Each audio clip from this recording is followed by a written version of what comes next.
Assalamualaikum warahmatullahi wabarakatuh. Halo adik-adik, bagaimana kabarnya hari ini? Semoga selalu diberi kesehatan ya dalam menjalankan hari-harinya. Hari ini siapa yang tidak hadir? Baik, semoga hadir semua ya. Tujuan pembelajaran pada kali ini adalah pertama, mengidentifikasi dan mendemonstrasikan nilai kehidupan dalam cerpen. Kedua, menganalisis dan mengkonstruksi unsur-unsur pembangunan dalam cerpen. Nah, dalam hal ini, adik-adik dianjurkan agar mampu pertama, menafsirkan apa itu cerpen, kemudian mencontohkan bagaimana sih cerpen dalam kehidupan sehari-hari kita. Ketiga, mengklarifikasi suatu cerpen. Keempat, merangkum hal-hal yang penting dalam suatu cerpen. Kelima, menyimpulkan. Keenam, membandingkan. Serta menjelaskan apa itu mengenai cerpen yang telah teman-teman pahami. Nah, kita akan membahas mengenai cerpen. Nah, sebelum membahas cerpen, tentunya adik-adik sudah pernah ya belajar mengenai cerpen. Apa sih itu cerpen? Oke. Apa itu cerpen?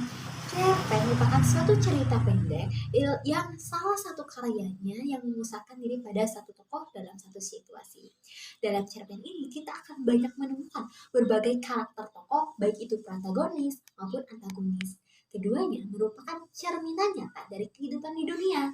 Namun, dari karakter tokoh tersebut kita dapat menemukan nilai-nilai kehidupan, yaitu perbuatan baik yang harus kita tiru dan perbuatan yang buruk yang kita harus jauhi. Dalam hal ini, pada umumnya cerita pendek merupakan cerita yang habis dibaca sekitar 10 menit atau setengah jam. Jumlah katanya pun sekitar 500 sampai 5.000 kata.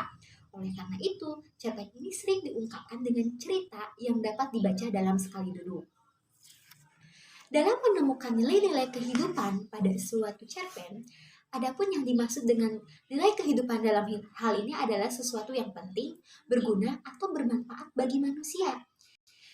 Misalkan, perhatikanlah penggalan cerpen berikut ini. Pak, pohon pepaya di pekaranganku telah dirobohkan dengan tak semena-mena. Tidakkah sepatutnya hal itu kulaporkan? Itu benar, tapi jangan melebih-lebihkan. Ingat, yang harus diutamakan ialah kerukunan kampung. Soal kecil yang dibesar-besarkan bisa mengakibatkan kericuhan dalam kampung. Setiap soal mesti diselesaikan dengan sebaik-baiknya. Tidak boleh main seruduk. Masih ingatkah kau pada peristiwa Dalah dan Bidin tempo hari? Hanya karena soal 2 kilo beras, seorang kehilangan nyawa dan yang lain meringkuk di penjara. Cerpen tersebut merupakan cerpen Gerhana Muhammad Ali. Cerpen tersebut mengungkapkan perlunya kita menjaga diri, yakni untuk tidak melebih-lebihkan persoalan sepele, karena hal tersebut bisa berakibat fatal. Dalam unsur esensi karya sastra pun, pernyataan tersebut dinamakan dengan amanat. Nah, pernyataan seperti itulah yang dianggap bernilai atau sesuatu yang bernilai sebagai obrolan seorang dalam berperilaku. Oleh karena itu, berkaitan dengan baik buruknya perilaku dalam bermasyarakat, hal itulah yang dinamakan dengan nilai moral. Selanjutnya, dalam mempresentasikan sebuah teks cerita pendek dengan nilai kehidupan, setiap pengarang tentunya akan menginterpretasikan atau menafsirkan kehidupan berdasarkan sudut pandangnya sendiri. Dalam hal ini, ketertarikan seseorang untuk membaca pasti disebabkan oleh adanya sesuatu bermakna dalam bacaan itu. Misalnya, seorang petani pasti akan membaca berita tentang sesuatu yang bermakna bagi bacaannya itu. Misalkan, seorang petani akan membaca berita tentang naik turunnya harga. Hal itu dilakukan apa? Karena berita tersebut dianggap bermakna atau bermanfaat bagi dirinya sebagai seorang petani. Berbeda halnya bagi pembaca, itu seorang pelajar. Mungkin dia akan lebih tertarik untuk menggali ilmu pengetahuan, teknologi, serta lomba karya ilmiah remaja. Bacaan tersebutlah yang dianggapnya bermakna karena sesuai dengan dunia atau kebutuhannya. Teman-teman bisa melihat dua gambar tersebut. Gambar yang pertama adalah suatu gambar keluarga bahagia, dan gambar yang kedua adalah suatu gambar seseorang yang bersedih. Nah, teman-teman bisa melihat kan, di sini ada suatu kutipan. Pernahkah kau merasakan sesuatu yang biasa hadir mengisi hari-harimu, tiba-tiba lenyap begitu saja? Hari-harimu pasti berubah jadi pucat pasti tanpa gairah. Saat kau hendak mengembalikan sesuatu yang hilang itu dengan sekuat daya, namun tak kunjung tergapai. Kau pasti jadi kecewa seraya mengadakan tangan penuh harap lewat kalimat doa yang tak putus-putusnya. Bukankah kau jadi kehilangan kehangatan karena tak ada helai-helai sinar ultraviolet yang membuatnya begitu ruam selama ini? Matahari bagimu tentu tak sekedar benda langit yang menguraikan kemilau cahaya, tetapi sudah menjadi sebuah peristiwa yang menyatu dengan ragam. Nah, bayangkanlah bila matahari tak terbit lagi, tidak hanya kau tapi jutaan orang kebingungan dan menebar tanya sambil merangkak hati-hati mencari liang langit tempat matahari menyembul secara terperkasa dan penuh cahaya. Matahari tak terbit lagi. Tak terbit lagi. Dalam kutipan cerpen di sini, itu menggambarkan apa? Begitu berartinya kehadiran seseorang ketika ia tidak hadir lagi di sisi kita. Intinya kita harus menghargai orang-orang yang berada di sekitar kita. Kita rasakan begitu sulit untuk menghadirkannya kembali, bahkan sesuatu yang sangat tidak mungkin. Semua orang pasti akan atau pernah mengalami keadaan seperti yang digambarkan dalam cerita ini. Hanya sosok dan peristiwa yang akan berbeda-beda. Dari gambar tersebut juga bisa dijadikan pelajaran yang sangat penting bahwa kehadiran seseorang di tengah-tengah kita adalah suatu berkah yang harus selalu disyukuri. Kalaulah dia sudah tidak hadir lagi, maka gantinya adalah kesedihan, penyesalan, bahkan ratapan yang menyayat.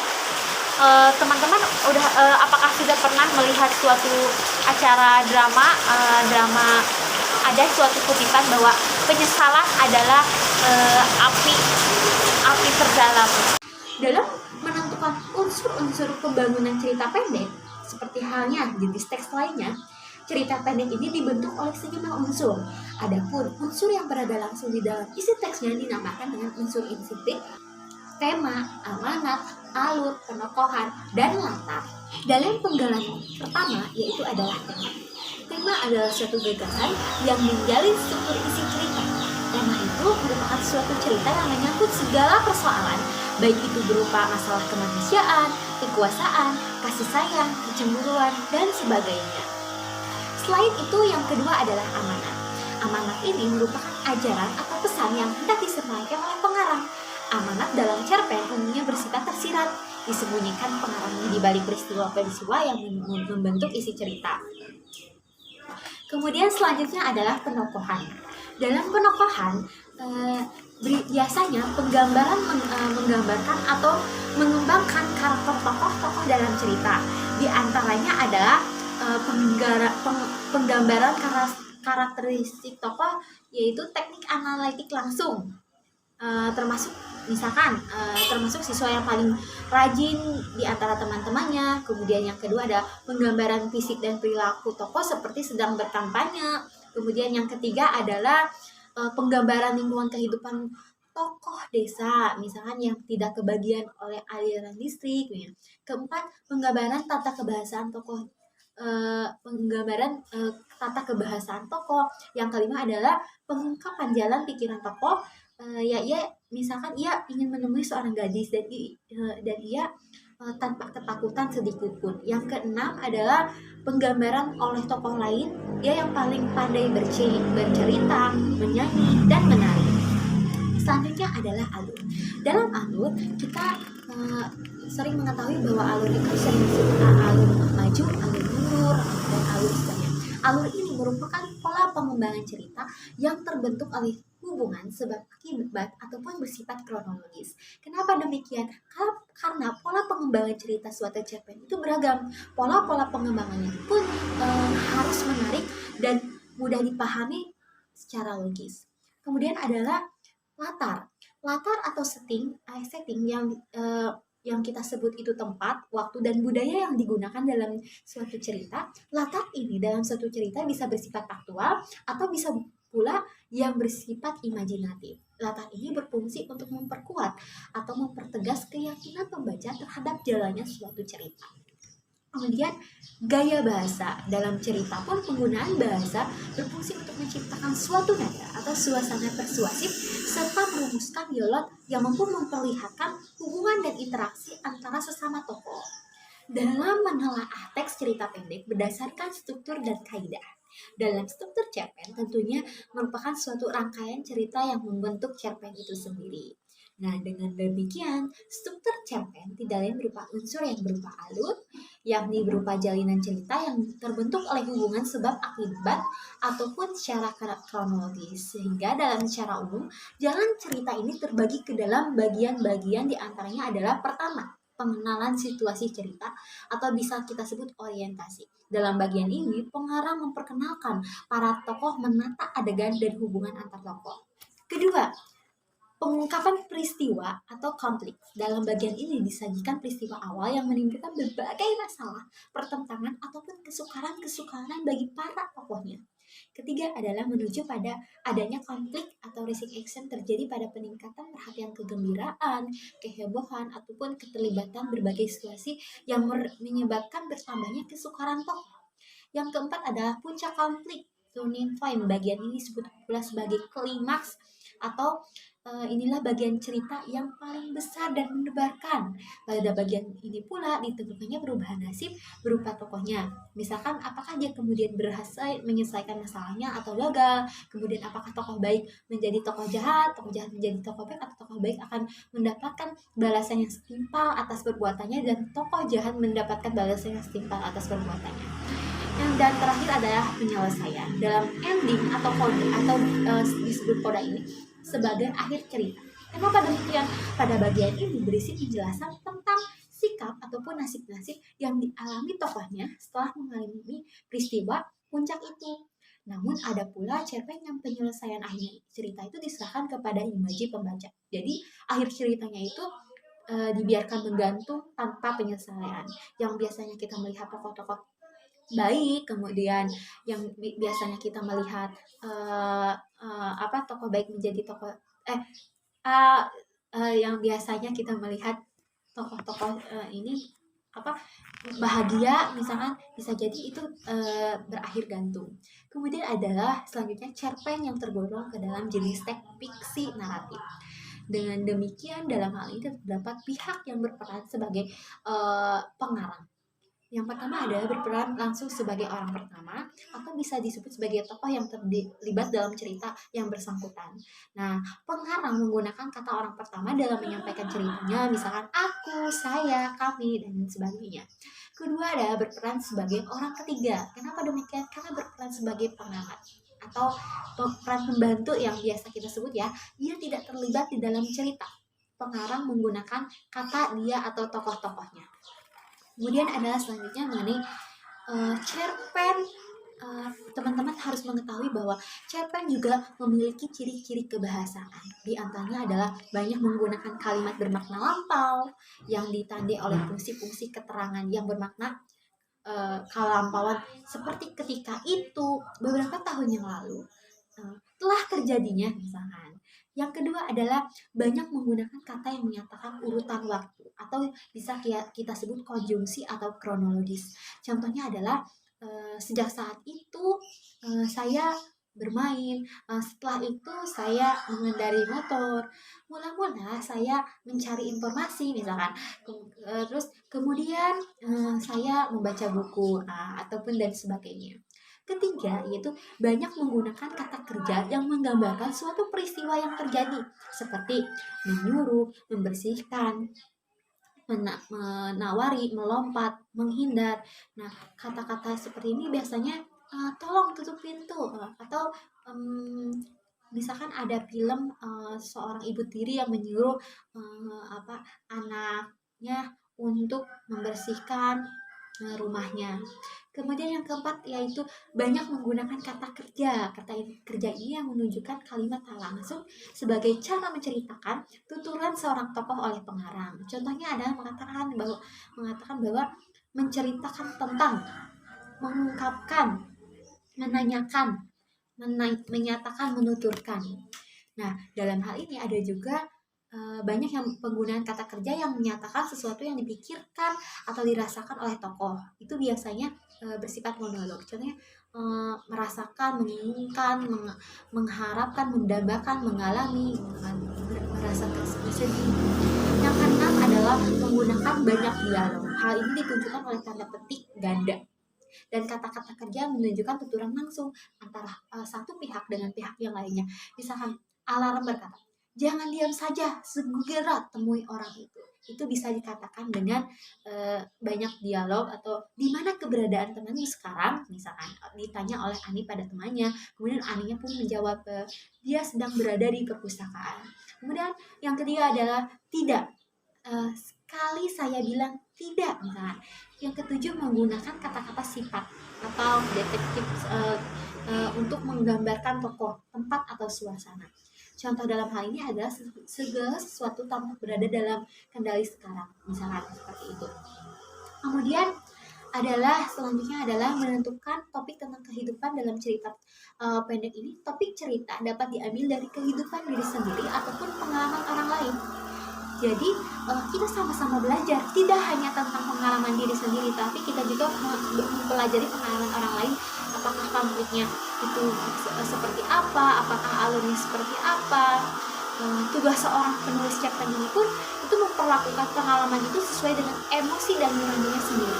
Unsur emosi ini memang penting dalam menulis cerpen. Kata-kata yang tidak mampu membangkitkan suasana emosi ini sering membuat karangan itu terlalu terasa hambar atau tidak menarik.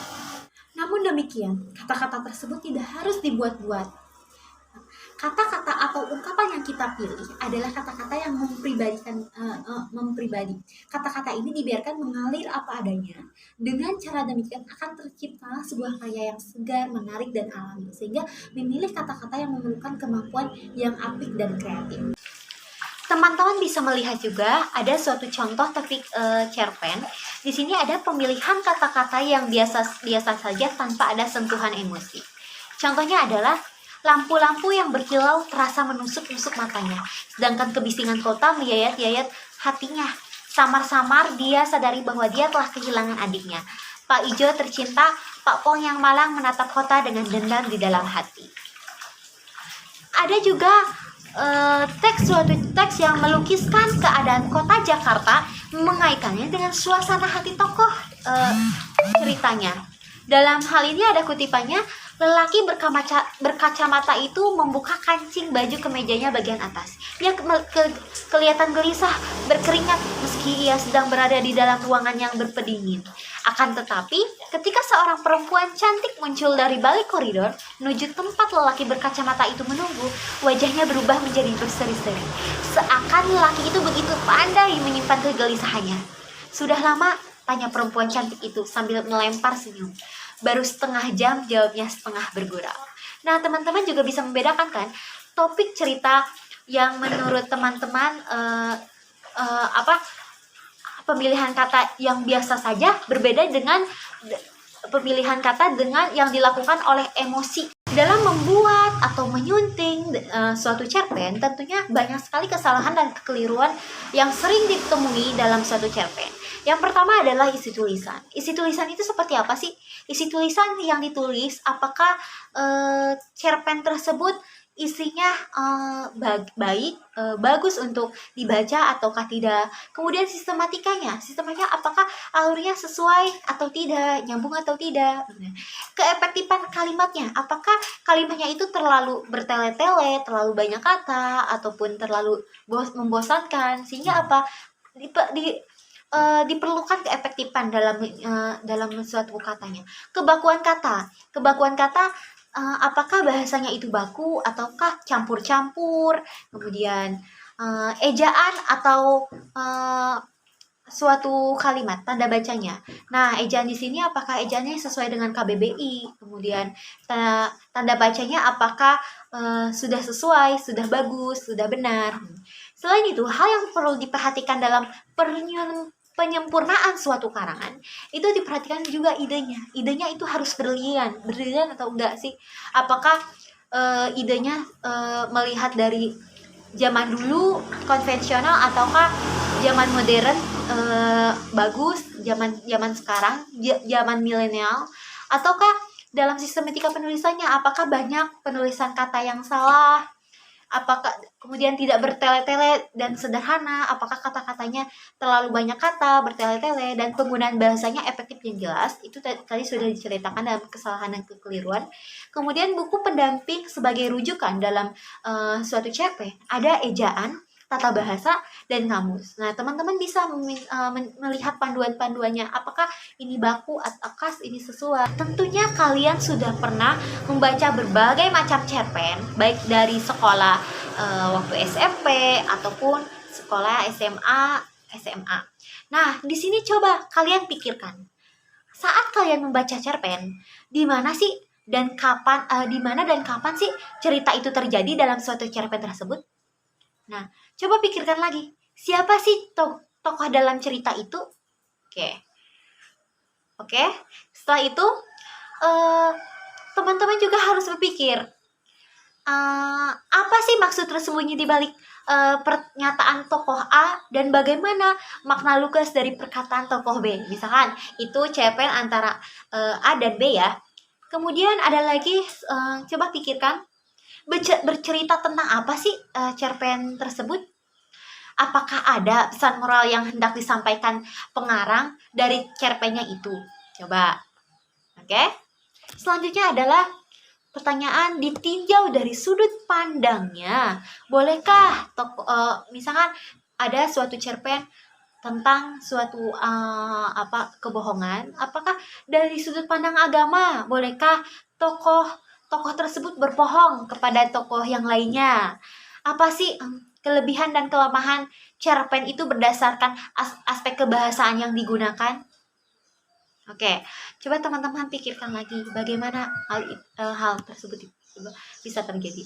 Dan bagaimanakah sikap kalian semua apabila di posisi sebagai A dalam suatu cerpen atau di posisi sebagai B dalam suatu cerpen, dan bagaimana sih kira-kira kelanjutan cerpen itu seandainya tokoh utamanya itu tidak dimatikan pengarang, misalkan seperti itu ya.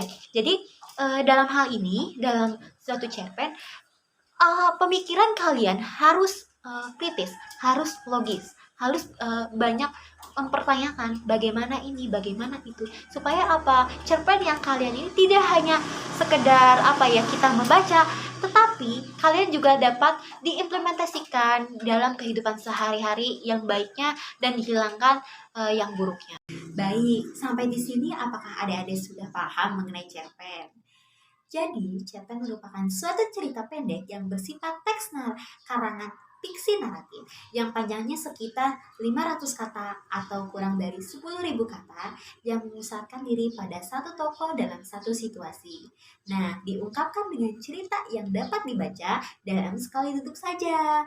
Nah, cerpen ini memiliki unsur-unsur pembangun, baik itu tema, amanat, alur, penokohan, latar, gaya bahasa, sudut pandang, serta yang lainnya. Nah, cerpen ini juga jalan ceritanya terbagi ke dalam bagian-bagian di antaranya adalah pengenalan situasi cerita, atau bisa disebut orientasi, pengungkapan, peristiwa, atau bisa disebut komunikasi, konflik, klimaks, serta penyelesaian masalah. Baik, teman-teman, semoga yang saya jelaskan dapat dipahami dengan baik dan dapat memberikan manfaat ya. Sekian dari saya. Wassalamualaikum warahmatullahi wabarakatuh.